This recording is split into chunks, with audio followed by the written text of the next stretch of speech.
How about another delayed Kickstarter? Not mine. Holy shit. So, yeah, I mean, after the utter disappointment that ended up being Mighty Number 9, I think everyone looked to Koji Igarashi, the man who who kind of ushered in the modern era of Castlevania by being an assistant on Symphony of the Night and, you know, doing all the great Game Boy Advance and DS Castlevanias. The more open Metroid-style ones. Metroidvania. That's the weird genre name. I don't like that name, which is why I said open-style Metroid. Metroid type. How about just, like, adventure action RPG? Type Is that whatever.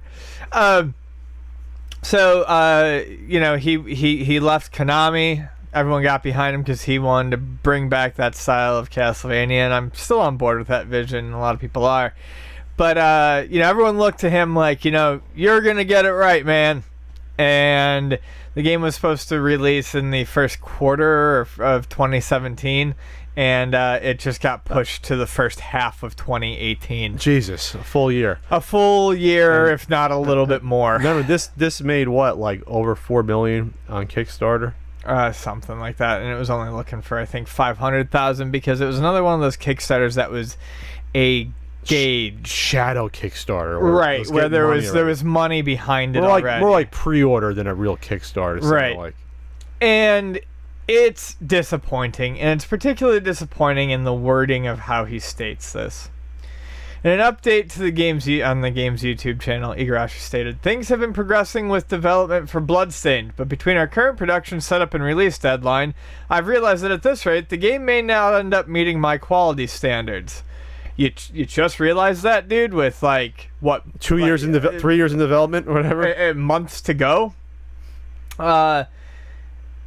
He adds, "I'm in the process of bringing on another development team in order to keep the game fully on track for how I envision it." What fuck ups did you bring on?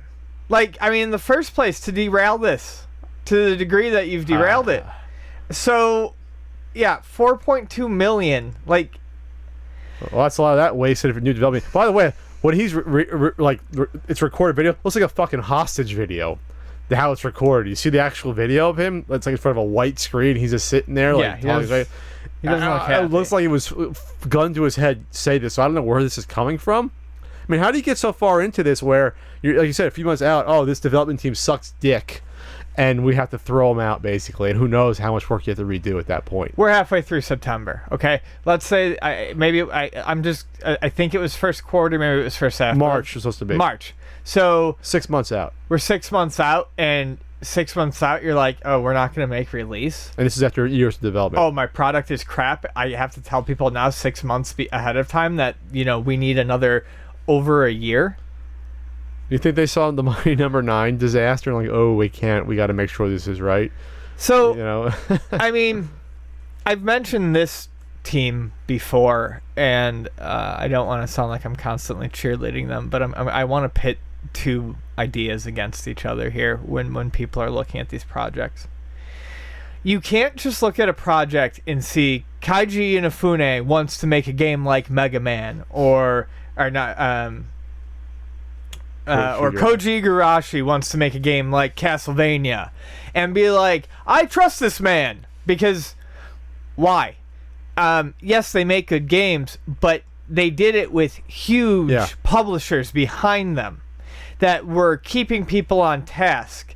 And you can't just throw all this money at them and magically expect them to churn out this amazing game. Meanwhile, I want to briefly touch on these indie developers, like someone like Lab Zero, who's currently doing an RPG called Indivisible. You probably know them because they did a fighting game, well-known and well-respected fighting game called Skullgirls.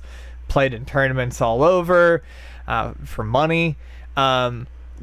They have a successful project, you know, that they finished, and when they released the Indiegogo for their RPG game, they were met with a lot of flack over their goal of 1.5 million that was going to be matched by their publisher to reach 3 million, and they set a long-term release date of late 2018, and people gave him shit like, no way you need that much money when Koji Igarashi's only asking 500, or why do you need this long to make a game?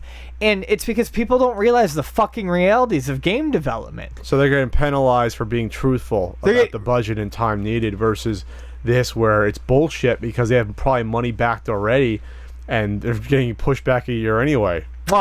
Bingo. Yeah. Exactly. Thanks for kissing me. You're welcome. But you nailed exactly what I was going to say. So these people who know exactly what it takes to get these games done and get it done right are being punished and shit on, and these people get all the money thrown at them because they're like, we love you, and there's this adoration. We love you for making a game 12 years ago. It's like, okay. Yeah, these people made good games. Igarashi did. Inafune, kind of did. Well, he was part of the Mega Man team. Well, he was part of the Mega Man team, but not exactly. It depends on what you look at. But these are people that were definitely integral to, some more integral than others, I think, like Igarashi, into making these great games, and they can still make great games, but just because they did doesn't mean they have the know-how to do so.